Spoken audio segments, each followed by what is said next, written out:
അപ്പം നമ്മളിന്ന് ഞാൻ എന്തൊക്കെയുണ്ട് അപ്പോൾ നമ്മളിന്ന് എന്താ ചെയ്യാൻ പോകുന്നത് വെച്ചാൽ നമ്മളിന്നൊരു റിവ്യൂ അല്ലെങ്കിൽ എന്താ പറയുക ഒരു ബുക്കിൻ്റെ റിവ്യൂ ആണ്. എന്ന് വെച്ചാൽ ഞാൻ വായിച്ചതിൽ ഞാൻ വായിച്ച ആകെയുള്ളൊരു ബുക്ക് എന്ന് പറയുന്ന ബുക്ക് ഞാൻ നിങ്ങളെ പരിചയപ്പെടുത്താൻ പോവുകയാണ്. നിങ്ങൾക്ക് എല്ലാവർക്കും അറിയാവുന്നൊരു ബുക്കാണ്. അതായത് എനിക്ക് ഏറ്റവും ഇഷ്ടപ്പെട്ട ബുക്കാണ്. അതായത് ഞാൻ ഫുള്ള് വായിച്ച് തീർത്ത ആകെയുള്ളൊരു ബുക്കേ ഉള്ളൂ. അത് മാത്രമാണ് ഞാൻ വായിച്ച് തീർത്തുള്ളൂ. വേറെ ഒരു ബുക്കും ഞാൻ വായിച്ച് തീർത്തിട്ടില്ല, വായിച്ചിട്ടുമില്ല. അപ്പം ഈ ബുക്ക് എനിക്ക് ഫേവറേറ്റ് ആണ്. അതായത് ഈ ബുക്ക് ഞാൻ വായിച്ച് തീർത്തു. നല്ല കിടിലൻ ഒരു ബുക്കാണ്. നിങ്ങൾക്ക് എല്ലാവർക്കും അറിയാം. അതായത് ഇപ്പോൾ ആ ഒരു ബുക്കിനെ ബേസ് ചെയ്തൊരു റിയൽ സ്റ്റോറിയാണ്, കേരളത്തിൽ നടന്നൊരു റിയൽ സ്റ്റോറിയാണ്. ഇപ്പോൾ തന്നെ നിങ്ങൾക്ക് ഏകദേശം മനസ്സിലായി കാണും. അതായത് ഒരു സിനിമയായിട്ട് ഇറങ്ങിയിട്ടുണ്ട്, ഈ ഇടയ്ക്കൊരു സിനിമയായിട്ട് ഇറങ്ങിയിട്ടുണ്ട്. എപ്പോഴും മനസ്സിലായി കാണും ഏതാണ് ബുക്ക് എന്ന്. അപ്പം ഞാനൊന്ന് ജസ്റ്റ് ഒന്ന് എൻ്റെ അഭിപ്രായമാണ് ഞാൻ നിന്നോട് പറയാൻ പോകുന്നത്. അതായത് ബുക്കിനെക്കുറിച്ചുള്ളൊരു അഭിപ്രായം. അപ്പോൾ നിങ്ങൾക്ക് മനസ്സിലാവും എന്താ സംഭവം. അപ്പോൾ നിങ്ങൾക്ക് മനസ്സിലായി കാണും ഇപ്പം. അത് തന്നെയാണ് ആടുജീവിതത്തിൻ്റെ റിവ്യൂ ആണ് ഇടാൻ പോകുന്നത്. ഇതാണ് നമ്മുടെ ബുക്ക്, കണ്ടില്ലേ. ഏകദേശം 250 രൂപ കൊടുത്ത് ഞാൻ ആശിച്ച് വാങ്ങിച്ചൊരു ബുക്കാണ്. ആ 250 രൂപ വെറുതെ ആയില്ല. അതാ ബെന്യാമിൻ എഴുതിയ ആടുജീവിതം 250 രൂപയ്ക്ക് ഞാൻ മേടിച്ചാണ്. നല്ല ബുക്കാണ് കേട്ടോ. അതായത് നമുക്ക് വായിക്കാൻ പറ്റുന്ന അല്ലെങ്കിൽ നല്ലൊരു താല്പര്യം ഉണ്ടെങ്കിൽ ഈ ബുക്ക് നമുക്ക് വായിച്ച് തീർക്കാം. അതായത് പ്രത്യേകിച്ച് ഈ സിനിമ ഇറങ്ങിയപ്പോൾ എനിക്ക് ഭയങ്കര ആഗ്രഹമായിരുന്നു.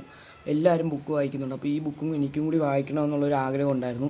അങ്ങനെ അവസാനം ഈ ബുക്ക് ഞാൻ മേടിച്ചു. നല്ല കിടില ബുക്ക്, പറയാനൊന്നുമില്ലല്ലോ. കഥയെന്ന് വെച്ചാൽ സിനിമയിലേക്കാളും കൂടുതൽ കഥ ഇതിനകത്തുണ്ട് എന്നെനിക്ക് പറയാനുണ്ട്. അതായത് സിനിമ പോലെയല്ല, സിനിമ ഇതിനേക്കാളും നല്ലതാണ്. അങ്ങനെയല്ല ഉദ്ദേശിച്ചത്. സിനിമ എന്ന് പറയുന്നത് നമുക്ക് കണ്ട് എക്സ്പീരിയൻസ് ചെയ്യാം. ഇതങ്ങനെയല്ല. ഇത് വായിച്ച് അല്ലെങ്കിൽ വാഗൊണ്ട് അല്ലെങ്കിൽ ചെവി കൊണ്ട് എക്സ്പീരിയൻസ് ചെയ്യാൻ പറ്റുന്നത് ഇത് മാത്രമേ ഉള്ളൂ. അത് കണ്ട് ആസ്വദിക്കാം, ഇത് വായിച്ച് ആസ്വദിക്കാം. അങ്ങനെയാണ്. രണ്ടും രണ്ട് ഡിഫറൻസാണ്.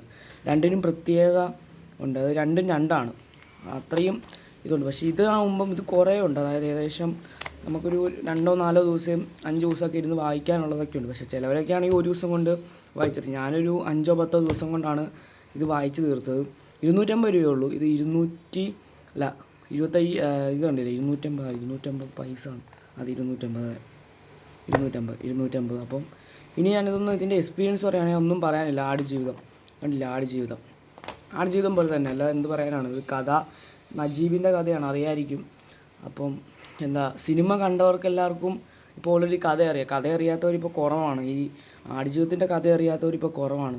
ഞാനിത് പണ്ട് തൊട്ട് കേൾക്കുന്നൊരു പേരാണ് ഈ ആടുജീവിതം. പക്ഷേ എനിക്ക് ഈ സിനിമ ഇറങ്ങിയപ്പോഴാണ് എനിക്കിതിൻ്റെ കൂടുതൽ കാര്യങ്ങൾ മനസ്സിലായത്. അതായത് എന്താണ് ഈ ആടുജീവിതമെന്നും ഇതെന്താ സംഭവം എന്നൊക്കെ മനസ്സിലായത്. ഈ പൃഥ്വിരാജ് പെട്ടുപോയെന്നൊക്കെ പറയുമ്പോൾ ഞാനത് കേൾക്കാറുണ്ടായിരുന്നു. പക്ഷേ എന്താണെന്ന് എനിക്കറിയില്ല. ആടുജീവിതം എന്താണ് അതെന്താ വല്ല എന്ത് സിനിമയാണെന്നൊന്നും എനിക്കറിയില്ലായിരുന്നു. പക്ഷേ സിനിമ ഇറങ്ങിക്കഴിഞ്ഞപ്പോൾ എനിക്ക് മനസ്സിലായി ആടുജീവിതം എന്താണെന്നും എന്താണ് സംഭവിക്കുന്നതെന്നും ഒക്കെ. അപ്പോൾ അങ്ങനെ വായിച്ചൊരു ബുക്കാണിത്. എനിക്ക് ഭയങ്കരമായിട്ട് ഇഷ്ടപ്പെട്ടു. അതായത് അറിയാമല്ലോ, ആടുജീവിതം എന്ന് പറയുന്നത് ഒരു പ്രവാസിയുടെ ഇതാണെന്നാണ് പറയുന്നത്. അപ്പം എന്തായാലും നൈസ് ബുക്കാണ്. എല്ലാവരും വായിക്കുക. എല്ലാവരും വായിക്കാൻ പറ്റുന്നൊരു ബുക്കാണ്. ഞാൻ നിങ്ങൾക്ക് ഓപ്ഷൻ തരികയാണ്, നിങ്ങൾക്ക് മേടിക്കാം. 250 രൂപയേ ഉള്ളൂ. ഞാൻ ഗ്രീൻ ബുക്സിൻ്റെയാണ് മേടിച്ചത്, ചേർത്തലയിൽ നിന്ന് മേടിച്ചാണ്.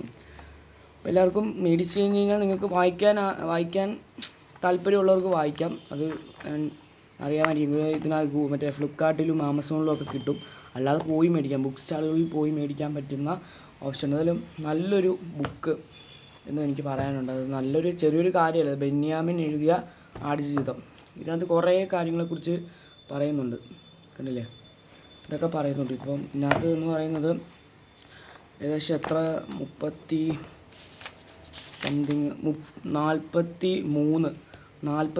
പേജ്, 43 പേജല്ല, 43 അധ്യായങ്ങളുണ്ട്. അതിൽ 212 പേജും 43 അധ്യായങ്ങളുമുള്ള ഒരു ബുക്ക് ഇതാണ്. അപ്പം എല്ലാവർക്കും വായിച്ച് നോക്കാവുന്നൊരു ബുക്കാണ്. ഇതിനൊരു കുഴപ്പമില്ല. നല്ല കിടിലം ബുക്കാണ്. പിന്നെ നജീബിനെ കൂടുതൽ അറിയണമെന്നുണ്ടെങ്കിലും ആടുജീവിതം എന്താണെന്ന് അറിയാമെന്നുണ്ടെങ്കിലും ഒന്നിൽ സിനിമ കാണുക, അല്ലെങ്കിൽ ബുക്ക് വായിക്കുക. അപ്പം ഞാൻ ബുക്കും വായിച്ചു, സിനിമയും കണ്ടു. അപ്പം സിനിമ ഇപ്പം മറ്റന്നാൾ 31-ാം തീയതി ആയിട്ട് OTTയിൽ ഇറങ്ങുന്നുണ്ട് സിനിമ. അപ്പോഴും എനിക്കൊന്നുകൂടി കാണണം. അപ്പം എല്ലാവരും വായിക്കേണ്ട ഒരു ബുക്ക് തന്നെയാണെന്നാണ് ഞാൻ പറയുന്നത്. അപ്പം നിങ്ങളുടെ ഇഷ്ടമാണ്. നിങ്ങൾക്ക് താല്പര്യമുണ്ടെങ്കിൽ മേടിക്കാം, അല്ലെങ്കിൽ മേടിക്കേണ്ട, എൻ്റെ ഇഷ്ടമല്ല. അപ്പം ഇന്ന് ഒരു ചെറിയൊരു വീഡിയോ ആണ്. അപ്പോൾ നമ്മൾ ഇന്നലെ കുറേ വീഡിയോസൊക്കെ ഇട്ടു. ഇന്നൊരു ചെറിയ വീഡിയോ ഇട്ടതാണ്. അപ്പം ഇത്രേ ഉള്ളൂ ഇന്നത്തെ വീഡിയോ. ഞാൻ ഈ ബുക്കിൻ്റെ കുറേ നാളായി ഞാൻ പറയുന്നു ഈ ബുക്കിൻ്റെ റിവ്യൂ ചെയ്യാമെന്നൊക്കെ പറഞ്ഞിരിക്കുകയായിരുന്നു. പക്ഷേ എനിക്ക് ഒരു ഇത് കിട്ടുന്നില്ലായിരുന്നു. അപ്പോൾ ഇന്ന് അവസാനം ഞാൻ ചെയ്തിരിക്കുകയാണ്. അപ്പം അപ്പോൾ ഇന്നത്തെ വീഡിയോ ഇത്രേ ഉള്ളൂ. അപ്പോൾ എല്ലാവർക്കും 5 മിനിറ്റ് തന്നെ ആയി. അപ്പോൾ എല്ലാവർക്കും ഇന്നത്തെ വീഡിയോ ഇഷ്ടമായെങ്കിൽ ലൈക്ക് ചെയ്യുക, സബ്സ്ക്രൈബ് ചെയ്യുക. അപ്പോൾ അടുത്ത വീഡിയോയ്ക്ക് വേണ്ടി വെയിറ്റ് ചെയ്തിരിക്കുക. അപ്പോൾ എല്ലാവർക്കും ബൈ.